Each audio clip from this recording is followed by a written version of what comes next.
नमस्कार and welcome back. Modi ji ने गंगा उल्टी बहानी शुरू कर दी है और दुनिया बोल भी नहीं रही। हमने तेल को इलीगली हमने एक्सपोर्ट करना शुरू कर दिया, यानी कि ऑयल की स्मगलिंग हमने शुरू कर दी है।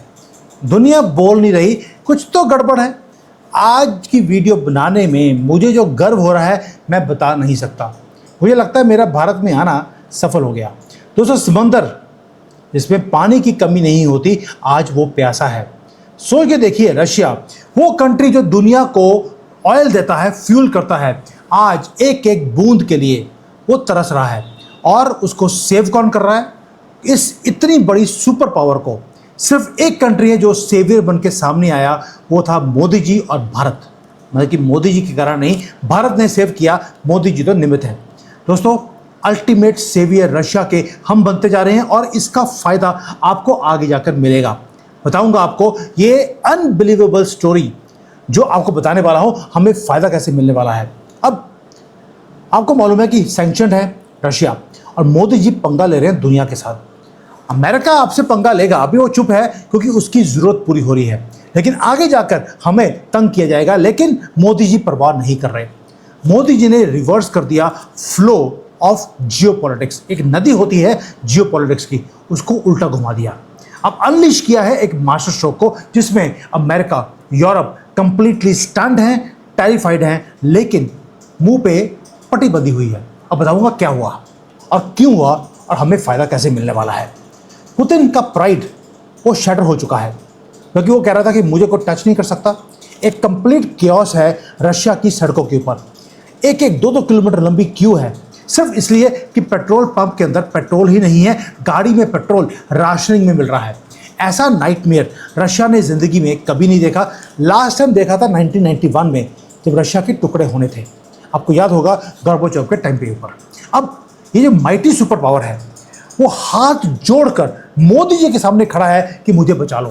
रीजन बीइंग, उसके जो कंट्री के अंदर जो रिफाइनरीज हैं वो तेल को प्रोसेस कर नहीं पा रही, और भारत रशिया का तेल खरीदकर, यानी कि उनका क्रूड ऑयल खरीदकर हम पेट्रोल में कन्वर्ट कर हम पेट्रोल रशिया को बेच रहे हैं। वो रशिया जो दुनिया को तेल बेचता था, हमने दुनिया का तेल निकालकर रशिया को तेल बेचना शुरू कर दिया। आपको लगेगा कि हॉलीवुड का कोई जियोपॉलिटिकल थ्रिलर है, लेकिन दोस्तों ये आज का बिगेस्ट मोस्ट बिटर रियलिटी है। अब एग्जैक्टली ओवरनाइट हो क्या गया? पुतिन ने जो ये एंडलेस ट्रेजर था ऑयल का, वो ओवरनाइट वो वैनिश कैसे कर गया? ऐसी कौन सी गलती कर दी कि उसे गंगा ऊटी बनवानी पड़ी?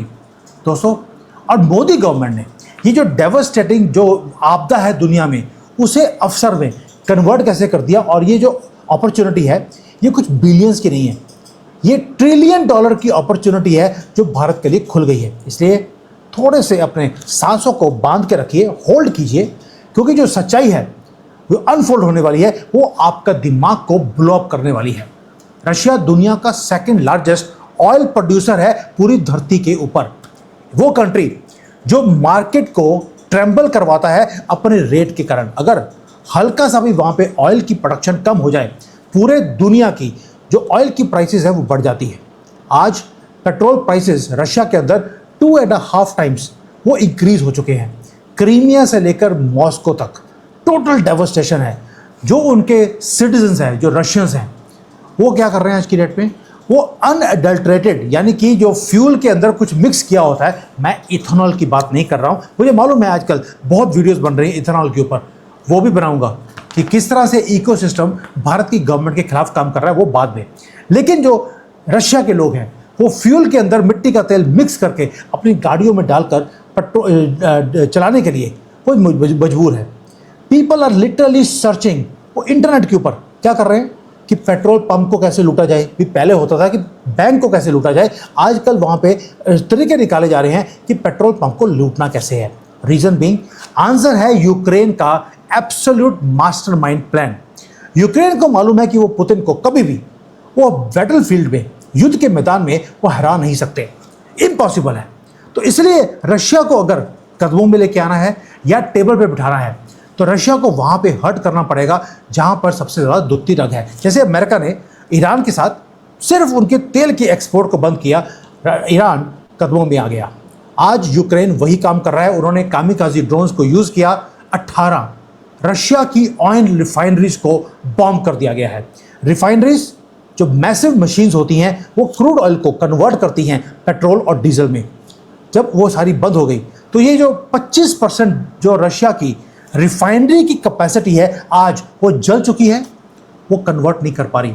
और वो कंट्री जहां पर 1 लाख मेट्रिक टन का तेल हर रोज लगता है, उनकी सप्लाई चेन्स कंप्लीटली क्रश हो चुकी हैं। अब सोच के देखिए, रशिया के पास क्रूड ऑयल खत्म नहीं हुआ। क्रूड ऑयल आज भी धरती के अंदर है, रशिया के अंदर, लेकिन जो मशीनरी उसको क्रूड ऑयल को पेट्रोल में डीजल में कन्वर्ट करती है वो मिट्टी में मिल चुकी है। अब रातों रात ये रिफाइनरीज नहीं बन सकती, इनको सालों साल लग जाते हैं बिल्ड करने में या रीबिल्ड करने में। इसलिए भारत का जो ग्रेटेस्ट जियोपॉलिटिकल गेम है वो यहाँ पर शुरू होती है। एक गेम जो ब्रिलियंट भी है और जिसका आंसर ना ट्रंप के पास है, ना पुतिन के पास है और ना ही चाइना के पास। अब आते हैं मोदी जी जो हनुमान बन के एंटर कर गए, भारत को बिठा दिया बीच में। क्या हुआ? अब मुझे मालूम है कि रशिया कदमों के ऊपर है, they are on their knees and when it comes to refinery, उनके पास रिफाइनरी की कैपेसिटी नहीं है। लेकिन भारत के पास दुनिया की 3rd largest oil refinery capacity है पूरे दुनिया में।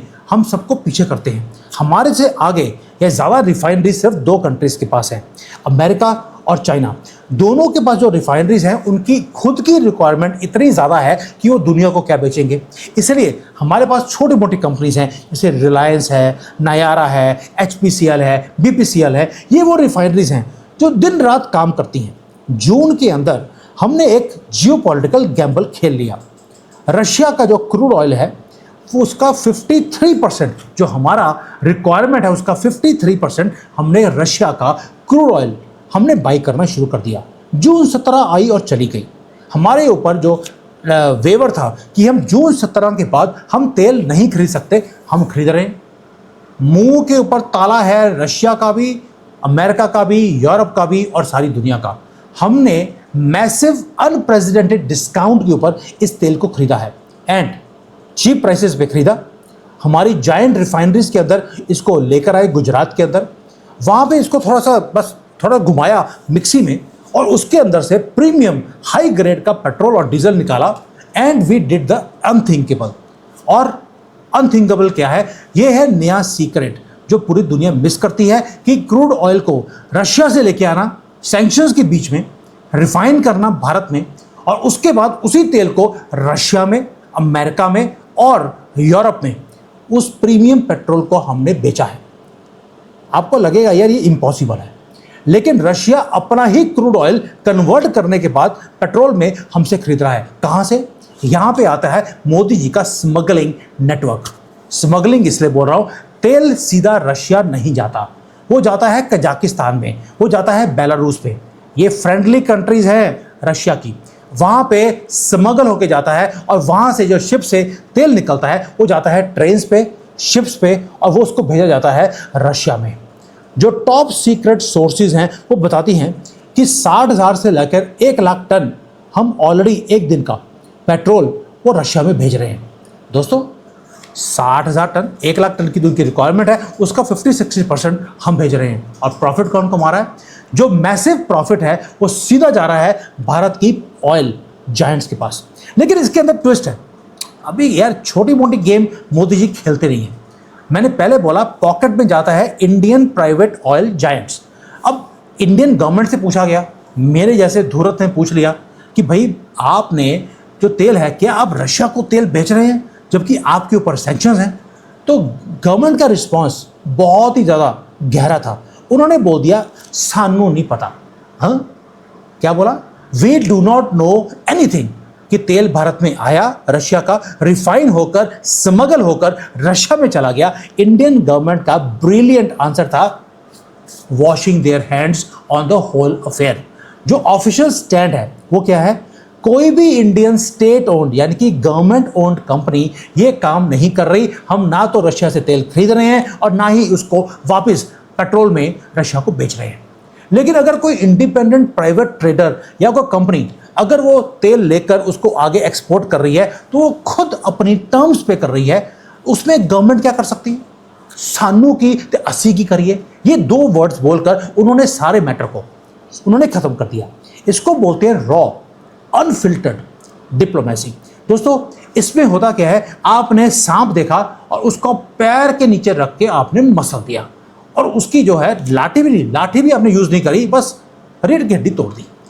दोस्तों, ये है जीनियस पार्ट, जिसमें आपने अमेरिका और यूरोप के सैंक्शंस को भी बाईपास कर लिया। गवर्नमेंट इन्वॉल्व नहीं है और नयारा कंपनी जिसकी रिफाइनरी गुजरात में है, वो खुद कौन है? रशिया का 49% स्टेक है उसकी कंपनी में। रोजनेफ्ट रशिया का सबसे बड़ा जायंट है रिफाइनरी के अंदर, वो भारत में बैठा हुआ है, यानी कि रशिया की रिफाइनरी भारत में। ब्रिलियंस ये है कि रशिया की कंपनी भारत में बैठकर रिफाइन कर रही है अपना ही क्रूड ऑयल और वापस रशिया में लेके जा रही है। कहाँ से? पहले रशिया, ये शिप जाती है गुजरात से यूएई में जाती है फुजायरा पोर्ट पे। वहाँ पे आपको याद होगा उन्होंने हमें 30 मिलियन बैरल्स का हमें एक रिजर्व रखने की जगह दिया है। वहाँ से शिप पे जाता है टू कजाकिस्तान, वहाँ से स्मगल होकर रशिया। दोस्तों, मुझे नहीं लगता मैंने कभी भारत की गवर्नमेंट को ऐसे ब्रिलियंटली काम करते हुए देखा हो। पहले गवर्नमेंट डेलिबरेटली अपनी आंखों को बंद करके मुर्गी की तरह बैठी हुई है और नेशनल ट्रेजरी यानी कि हमारे जो कंपनीज हैं उसमें पैसा ओवरफ्लो कर रहा है। ये कोई फ्लूक नहीं है, ये कोल्ड कैलकुलेटेड मास्टर स्ट्रोक है। और पब्लिकली पुतिन ने कन्फेस भी किया कि रशिया सीवियर फ्यूल क्राइसिस में से निकल रहा था। अब नहीं बोल रहे, पता नहीं किसी ने उनको तेल भेज दिया। दोस्तों, ये जो स्टेटमेंट है रशिया की, वो एक्सपोज करती है उनकी डेस्परेशन, पहले थी अभी पूरी हो गई है। जो आगे डेस्परेशन क्यों था, उसका रीज़न था रशिया के अंदर अभी हार्वेस्ट सीजन आ गया है। वहाँ पर राइस व्हीट जो भी उगता है उसको कटाई का टाइम आ गया। उनको डीजल चाहिए ट्रैक्टर्स को चलाने के लिए, ताकि फार्म की मशीनरी चल सके। अगर ये डीजल पेट्रोल नहीं मिलता तो एग्रीकल्चर रशिया की फेल हो जाती, जिसके कारण एक स्टारवेशन, हाइपर इन्फ्लेशन वो शुरू हो जाती रशिया में और ये पुतिन का जो साम्राज्य है वो हिल जाता। यही प्लान है यूक्रेन का, यूरोप का और अमेरिका का। वो चाहते हैं कि यूक्रेन जो रशिया के लोग हैं वो पब्लिकली आकर सड़कों पे आएँ, वो रिवोल्ट करें पुतिन के खिलाफ। और पुतिन उसको फोर्स करना पड़ेगा या तो रिजाइन करने के लिए या नेगोशिएशन टेबल पे आने के लिए। लेकिन यूक्रेन ने एक गलती थी, वो भूल गया कि भारत बीच में बैठा है, रशिया हमारा सबसे करीबी मित्र है और हम बीच में खड़े हैं। पुतिन को गिरने देंगे, ऐसा हो नहीं सकता। हमने सिर्फ रशिया और पुतिन को नहीं बचाया, सिर्फ ये नहीं, हमने उसे शील्ड भी किया है। जो पूरे दुनिया की कंट्रीज मिलकर पुतिन को हराना चाहती हैं, प्लस रशिया में इन्फ्लेशन लेके आने की कोशिश कर रहे हैं, हमने उससे भी दुनिया को, पुतिन को और रशियंस को हमने बचा लिया। और दूसरा पार्ट एक और है जो शॉकिंग पार्ट है। अमेरिका और यूरोप देख रहे हैं, यूरोप को पता है कि क्या हो रहा है। उसे मालूम है कि जो तेल हम बेच रहे हैं यूरोप को, रशिया को, वो कहाँ से आया। उन्हें मालूम है कि हम रशियन तेल को कन्वर्ट कर रहे हैं, लेकिन मुंह के ऊपर टेप लगी है। क्यों? क्योंकि अगर भारत ने ये रशिया का तेल लेकर हमने एक्सपोर्ट नहीं किया तो दुनिया में जो तेल का रेट है वो $150 पर बैरल चला जाएगा। यूरोप की इकोनॉमी वो कोलैप्स हो जाएगी, क्योंकि उनकी इकोनॉमी बिल्कुल ताश के पत्तों की तरह है। जो किला खड़ा किया है, हल्की सी हवा आई वो गिर जाएंगे। अमेरिका में इन्फ्लेशन बढ़ जाएगा, आगे मिड टर्म इलेक्शन आ रहे हैं, पूरी दुनिया को मालूम है कि क्या हो रहा है। लेकिन क्योंकि उन्हें सर्वाइवल की उनके लाले पड़े हैं, इसलिए उन्हें भारत के लोग वेवर देना पड़ रहा है। दोस्तों, हमने अल्टीमेट ग्लोबल फिल्टर हम बन गए हैं। हम प्योरीफाई कर रहे हैं रशिया का तेल का, और पूरे दुनिया में हम खरीद रहे हैं इंडियन रुपी में और बेच रहे हैं डॉलर में और यूरो में। स्मगल भी करना पड़े अपने दोस्त के लिए, हम वो भी कर रहे हैं। फिल्टर इसलिए बोल रहा हूँ क्योंकि रिफाइनरीज के अंदर हम फिल्टर करते हैं, फिल्टर करने के बाद मैसिव अनस्टॉपेबल टैक्स हम कलेक्ट कर रहे हैं। भारत को ना अमेरिका रोक पा रहा है, रशिया हमारे बिना सर्वाइव नहीं कर सकता, यूरोप की गाड़ियाँ वो हमारे ही रिफाइंड तेल से उनकी चल रही हैं। ये है absolute master class in foreign policy. And जहां पर अब कोई दुश्मन नहीं रहा, absolute everyone is dependent on you. ना अमेरिका, ना यूरोप, ना रशिया आपके बिना अब काम नहीं कर सकते। मैं इसलिए नहीं बोल रहा भारतीय हूँ, इसलिए ये रियलिटी है। ये है नया भारत, जहाँ पर हम रिफ्यूज़ करते हैं कि हम किसी के सामने नहीं झुकेंगे। जितना मर्जी प्रेशर आ जाए, जितना मर्जी धमकियां दे दें टैरिफ्स का, हमारे ना तो टैरिफ्स के ऊपर ना ही सैंक्शंस के ऊपर हम डरते नहीं हैं दोस्तों। इसलिए बोल रहा हूँ, मैंने पहले बोला था आपको, आई फील प्राउड जब मैं अपनी गवर्नमेंट को ऐसे स्टैंड लेते हुए मैं देखता हूँ। फॉरेन पॉलिसी में हमारी गवर्नमेंट का कोई जवाब नहीं है, और जो बिगेस्ट अपॉर्चुनिटी है जिसको बोलते हैं आपदा में अवसर, वो हमने निकाल लिया दोस्तों। ये टाइम पहले क्या होता था कि जब भी कभी युद्ध हुआ, हम अरब वर्ल्ड के जो नेशंस हैं वहाँ पर एक एक बूंद के लिए हमें भीख मांगनी पड़ती थी, और वो भी तरसा कर हमें तेल देते थे। आज ग्लोबल सुपर पावर्स वो भारत की तरफ देखती हैं कि प्लीज़ अपनी फैक्ट्रीज को चलाइए और हमें तेल दे दीजिए। जो एरोगेंस था अमेरिका का पेट्रो डॉलर का, हमने तोड़ दिया। जो अमेरिका के थ्रेट्स थे हमें सैंक्शन करने के, हमने फेल कर दिए।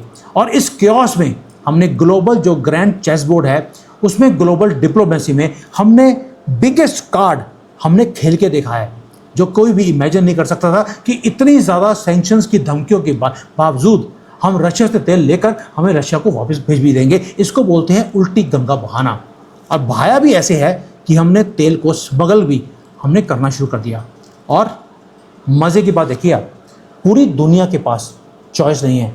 जो ये उल्टी गंगा हम बहा रहे हैं, उस उल्टी गंगा में इस पूरी दुनिया को अपने हाथ वॉश भी करने पड़ रहे हैं और बोल भी नहीं पा रहे, मुंह पे हमने टेप लगा दी है।